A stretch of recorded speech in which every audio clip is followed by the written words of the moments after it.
What's up, everybody? Welcome to Sleep Atomic, and we're reviewing Ahsoka, Part 6, Far, Far Away.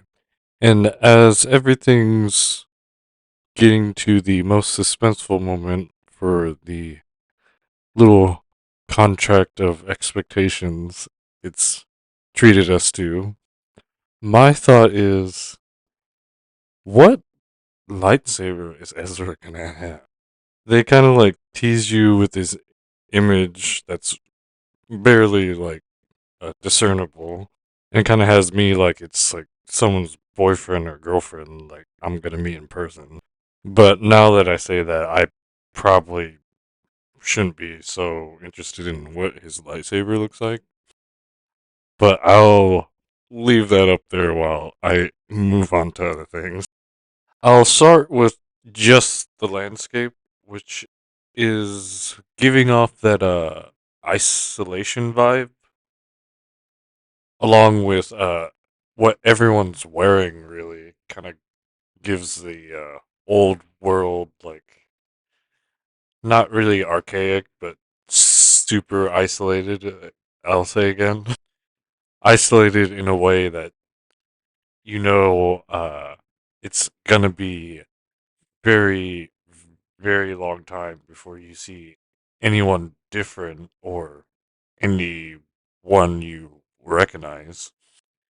So you probably will just go on the fact that you don't know anybody, but you're gonna not really make yourself comfortable, but get what you can from the area. But almost according to just like history books, the pictures and that, and just stuff in museums, it's kind of like a mix of like Roman stuff, Japanese stuff, and then the little medieval time. That's probably the biggest mashup there. The medieval part bringing in that dire nature, and the kind of like Japanese aesthetic bringing in that hidden beauty kind of thing. And I guess the Mediterranean thing I'll go with brings that everything that doesn't suit you brings itself to you, which is probably a little less known, but they kind of like do and represent things to other people that they really only kind of had a certain pick from, but they know all too well about it. And we get ourselves like a nice little like set of new aliens, uh beings. They're like little scuttle bugs. They're like green, blue, mostly green. They're nomadic, but they're not like hermit little things. And they're probably like an adorable proportion and size. On screen, it looks like they're like barely to like Sabine's like waist, like standing all the way up. And they got the little villager like aesthetic with the little like vest and like white shirt. They have the least advanced fastening system for the clothes. They don't have buttons, but they got those little claw hooks that go around the loops, and I'm sure they have a bunch of like ties just for their wrists and ankles and like the top of their white shirts. You'll see a bunch of stormtrooper with the with that kintsugi, the thing where they repair the, well, it's like a picture of a bowl, like where I read it, and like they get the like sear it together with a gold or something that looks gold. The stormtroopers have that idea going, and they also have this like red wrap. Looks like they've been going on for a while, but they couldn't like do it how they've been regular, really doing maintenance for their armor, stormtrooper armor. They have to make do with what they have around them, and they have, I guess, gold and red wrap. It's kind of like a ribbon, but I'm sure it's stronger than that. And then some of them have like a gray faceplate. I know there's one for sure that's its whole face was like gray, where the stormtrooper armor would have been white. And one's got the whole like Roman emperor looking thing, and it's uh like a special stormtrooper that's in charge. His name's Enoch, and his stormtrooper helmet has a just like a golden face shaped into it. It's very like priesty temple aesthetic. If you've seen that, and it almost looks like it would have like some. I think it's like fig leaves, a wreath around it, like the emperor's. But it's just the regular stormtrooper armor with the golden face put into it. They all have like custom little like loadouts, but it kind of doesn't seem like they would have let them do that initially, because they all have a regulated way they have their stuff, but they couldn't keep up with how they were doing it. And then there's like the great mothers of just like the Dathomirian witches. They just have their red robes. It's kind of cool. There's nothing really distinguishable. They have like the black, white, mostly white, kind of make it look like a skull face paint, and they have a little floating ball accessory. I don't know if it floats by itself, but it's has this bone look, like they carved it out of bone, and they use it to make a little triangle initially, and then they like have it like drone out and like escort Sabine away in like little red electrical tether and bindings. They first see her and they're like, "Oh, it smells like Jedi. Like, who did that?" And they all look at Sabine, but their voices of the great mothers of the Dathomirian witches, they're like layered. It's like it sounds like few people are talking when one of them are talking, but it's not so bad to where you can't like hear the one person's actual voice. They did that with the stormtrooper general too. He had like a augmented like voice. It's kind of like robotic, I guess some would say. I would have gone with synthesized. These are all like very like new effects to the Star Wars universe, at least coming in. Other sci-fi shows have done it, but not Star Wars. But from the Jedi side, this is mainly Sabine episode. Ahsoka's in her ship, still coming in from hyperspace with the whales, and they're like expecting her and talking about her like at the beginning and the end. But it just shows Sabine, maybe she's kind of like worried that they're gonna like trick her, just leave her in the cell, and then she gets put in another cell when she gets onto the new planet in the new galaxy. But eventually, Thrawn has a pretty educated entrance, I'd say. He has a few lines that coincide with the what the Dathomirian witches say to Morgan when she entered. They were like cryptically saying, "Like, oh, did you get our message in the dream?" And then Thrawn's like, "Oh, what greater like sights bring us here from what we only saw as a dream?" It was basically that, but it wasn't word for word. He's like he's not connecting everything, but there's like a little bridge if you want to like look there and where all the connections are. Thrawn's gonna honor Balin's deal to Sabine, the deal that she keeps like yelling about, like every chance that like it's gonna go sour at any second. Until Thrawn lets her out of her shackles, she's like just like walking around like in bindings the whole time. He doesn't straight up have you like think she's like gonna be all dark sidey because she's like it's like hey deals like it's not like it's like a greater entity, it's like a personal deal, like that's what Ahsoka is kind of like worried about when they show her in the episode. This isn't like a deal for the greater good or like political in nature. It's just like I want to see this person because feelings, but I don't know.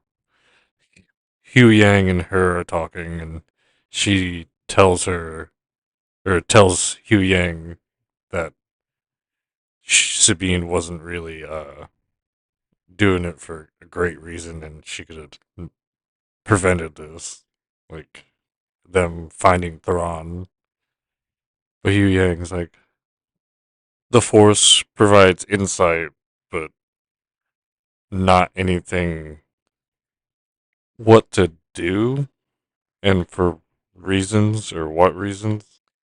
It shows you in this scene kind of like the more someone's adept with the Force, the more they're kind of like in these certain grooves and tracks because she's not really there in her cell, her second cell. She's like trying to force push, but she at least has the option of free will, which is why I think Hu Yang actually likes her, despite like the non like encouraging things he's been saying.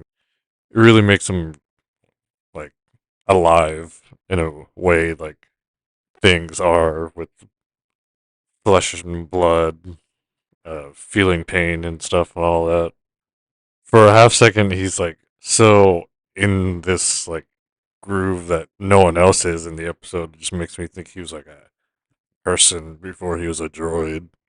That technology hasn't been presented besides the cybernetics, but the whole conversation with Ahsoka and him kind of was like initiated because his intuition, like he had the Force too. It's like maybe something like that there, but he's also the caretaker thing. So there's the that vibe from a long time ago. They even like reference it a little bit. He's like, oh, like when we were in the temple, and like it's just kind of like showing their like relationship before this moment and the show. She's having like little nostalgic flashbacks. It's like, oh yeah, you used to tell me stories about this, and then he kind of ruins her moment. It's like I gotta tell you one now. It's like, no, I was just like residing in like residual feelings. Hu Yang eventually like snubs her a little bit, like kind of like pokes her at the end of their conversation and kind of like hurting her point when she was expecting like support. He like started off there like a little bit, but he's like, all right, well, you know what? Just tell me a story. You pick one. Like, just don't do that. While they all like ponder a little bit about what's happening, at least Ahsoka is. While Sabine is being set free by Thrawn in a way, he's gonna send people to go after her, mainly Balin and Shin, because they honor the agreement. It's like you're gonna get the opportunity to find Ezra. This is what we know. Here's some stuff. Here's a like mole rat dog thing that you could use as a mount. Here's Enoch. He's pretty handy with them. But she eventually gets like attacked by like some space like bandit samurai looking things. Some of them look like they have the rice paddy hat. Some of them look like they have the samurai helmets, but they're all like wearing like red metal armor, kind of giving you that stylistic look of samurai. Probably more over to the Ronin side with no particular like honor code. They don't come into play too much other than to provide some action for Sabine. She hits him with the dual pistols for a while and then she gets disarmed gun by gun and then she eventually has to whip out her lightsaber and then she finishes it up. I think there's at least like 4 or 5 people that she like immediately dispenses with, and there's like two more like just kind of like hiding, trying to like take shots at her because they have the distance as an advantage. But she has a nice moment with the wildlife here and just like the different looking species that aren't human.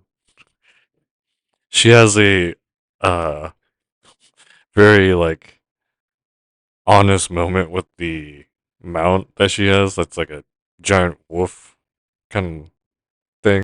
She's like getting out her aggression on the wolf. It's probably like about Ezra. He's like, "You left me. I knew you were a coward. Like, what the heck?" Because at the beginning of the uh little scuffle Sabine had to deal with, the wolf looking thing like ran off.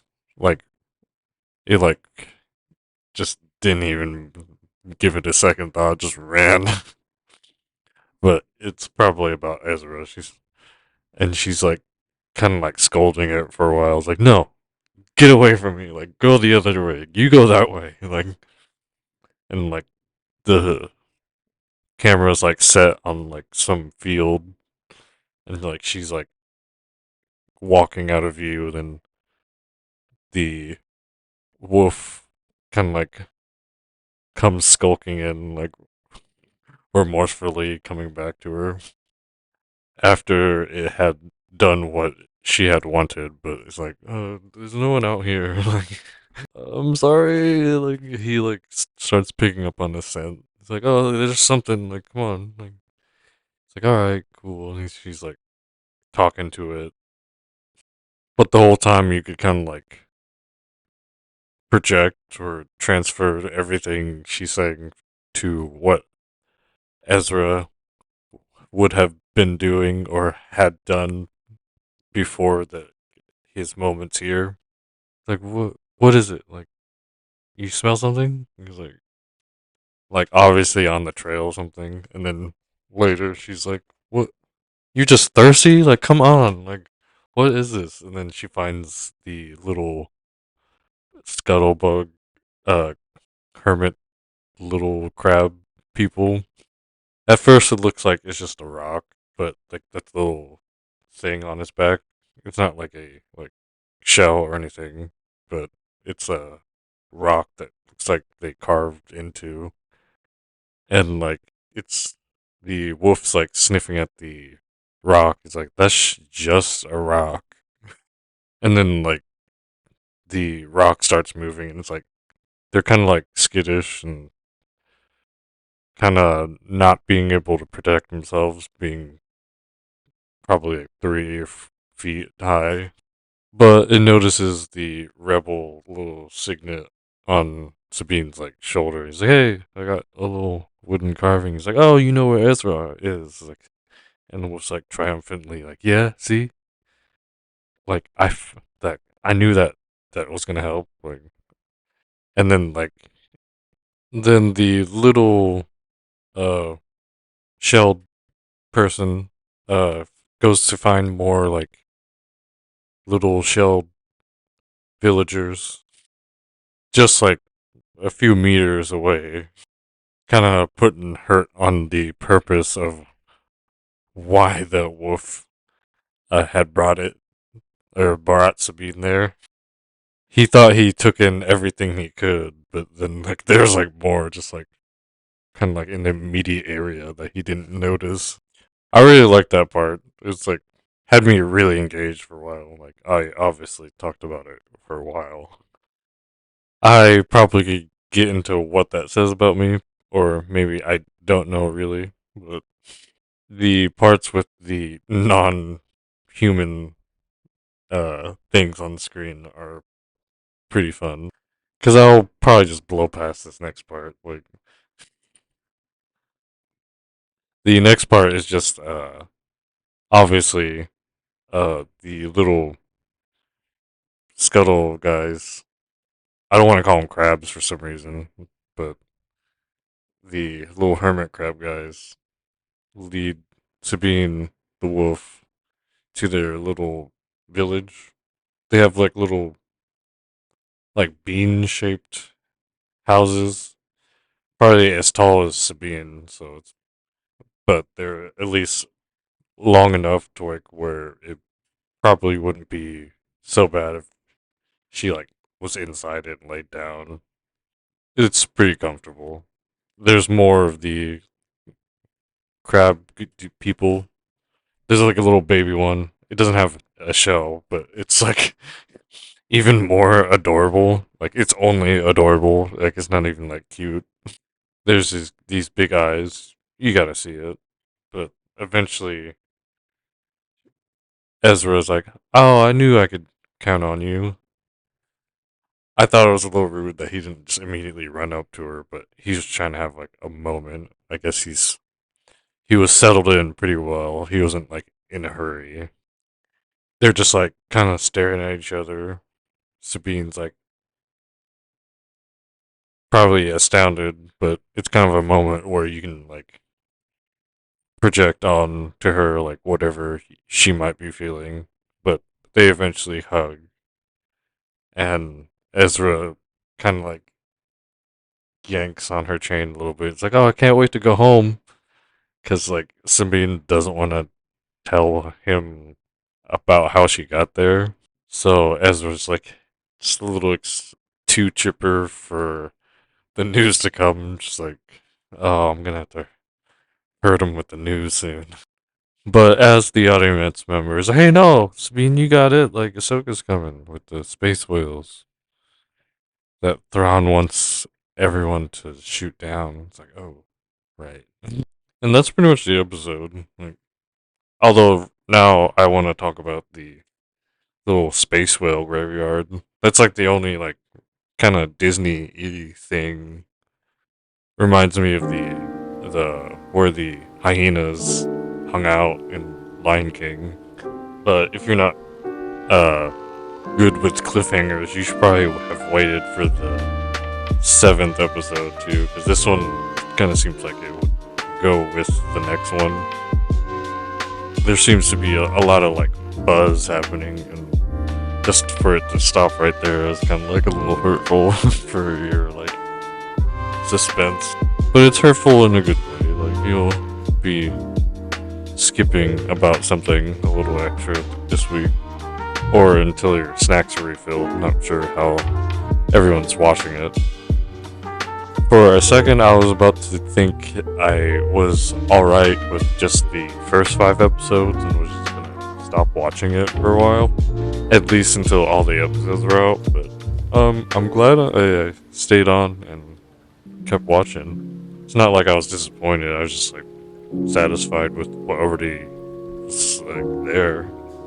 But yeah, I won't keep you for too long here anymore. At least not until the 7th episode comes around. Part 7 is called Dreams and Madness. Looks like we get a nice ideological hold on what the Night Sisters were talking about with the dreams. And then the madness, I suppose, is just the opposition, the other side of them, and that's probably Ahsoka or Sabine or Ezra. But who knows? This was Sleep Atomic, and I'm Alistair. And hey, if no one's told you yet, you look good.